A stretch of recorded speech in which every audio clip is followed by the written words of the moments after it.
That giant storm system now barreling toward the east coast, and late today we learned that Beryl has now been upgraded to a tropical storm. Winds could reach up to 70 miles per hour, and look at the track tonight.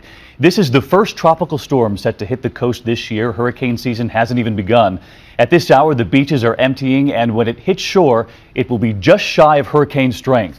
I want to bring in our extreme weather team tonight. Meteorologist Ginger Z has just arrived off the coast of Jacksonville, Florida tonight, where Beryl is making landfall this evening. Ginger.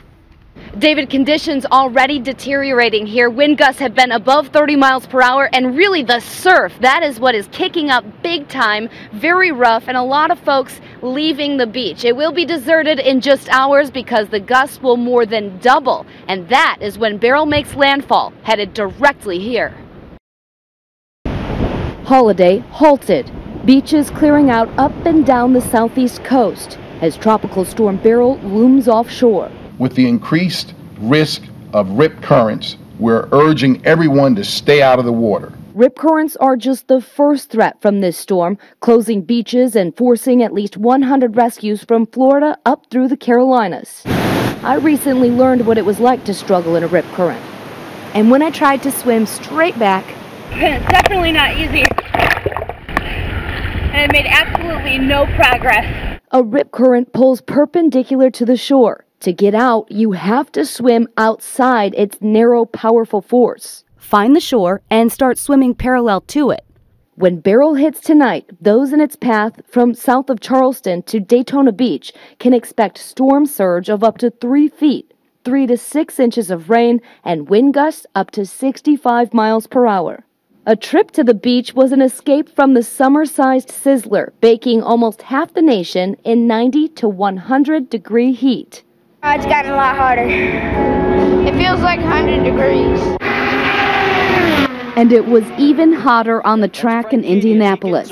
But that didn't slow down drivers in one of the hottest Indy 500s on record. It made it to 91 degrees and up to 130 on the track.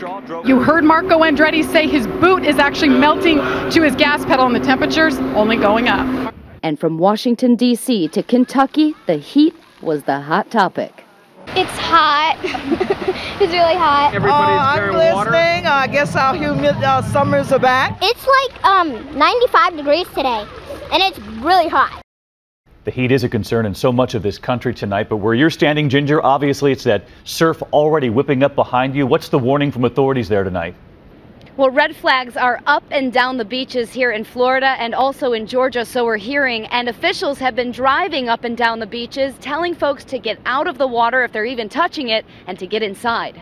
And Ginger, you were telling me earlier this system is going to stick around for a while. Where's it headed and how long is this going to last?